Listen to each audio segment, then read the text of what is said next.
Hello ladies and gentlemen, welcome back to Perfectly Imperfect. Just a quick one from me today. Well, hopefully, I'm kind of known for talking quite a lot.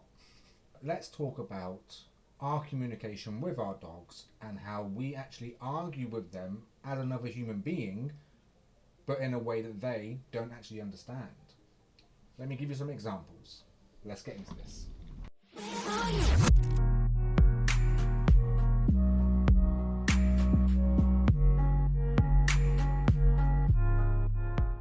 So today I was with two of my long-term clients, Jennifer and Stephen, and they have a new addition to their family and they've been putting a lot of work in, and one of the issues they just couldn't seem to get past was Puppy trying to force his way through a stair gate, or Puppy trying to force his way out of the kitchen.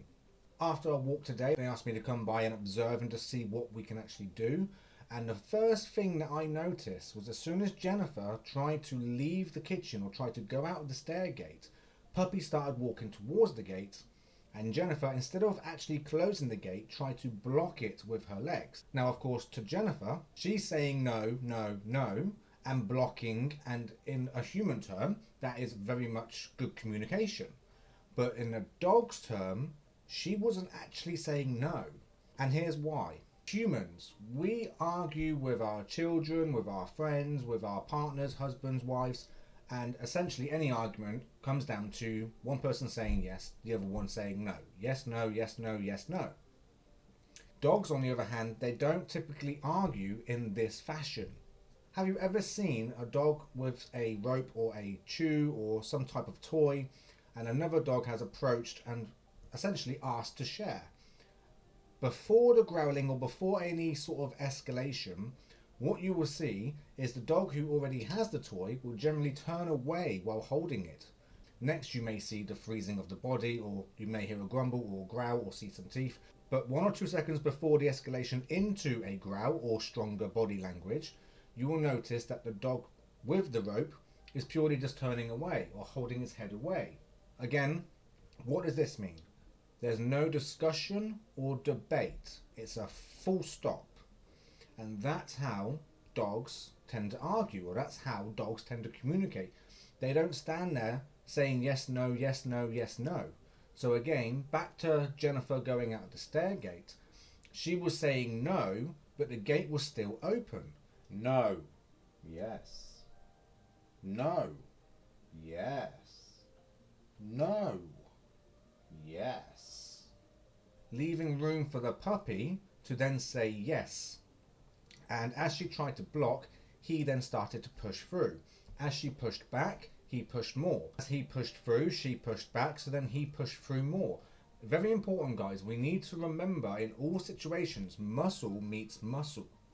So every time you feel you've had to push your dog back or you've had to pull your dog back, you have automatically created that kind of competition, and you've created that bond where whenever you say yes but I say no, we are going to have a wrestle over the final decision. So using the scenario from today, what I showed Jennifer and Stephen, and it had results very quickly, was I removed the option for arguing. What I mean by this is when I said stay and I opened the gate, if the puppy moved, I closed the gate. When he reached the gate, I squeezed in between him and the gate and I simply walked towards a little bit and said back. He moved back 3, maybe 4 feet. I then opened the gate again. This time, he actually waited for about 30 seconds, 45 seconds before trying to walk towards the gate, which was already a massive improvement compared to what Stephen or Jennifer had been getting. Now, I actually did this about 4, maybe 5 times just today alone, and by the 5th time, I could have the gate wide open, free for myself or Jennifer or Stephen to walk through, and the puppy would just sit there in the middle of the kitchen and observe. Towards the end, he even walked off to Stephen and decided to go and have a treat or have some affection instead. So again, what did I do differently? I'm not blocking with my legs and saying no, no, no, and then let's say in that scenario the puppy does say yes and somehow get past me, then the argument has gone to the puppy. The victory is the puppy's because I said no, he said yes, and then it happened. So in future, what's he going to remember?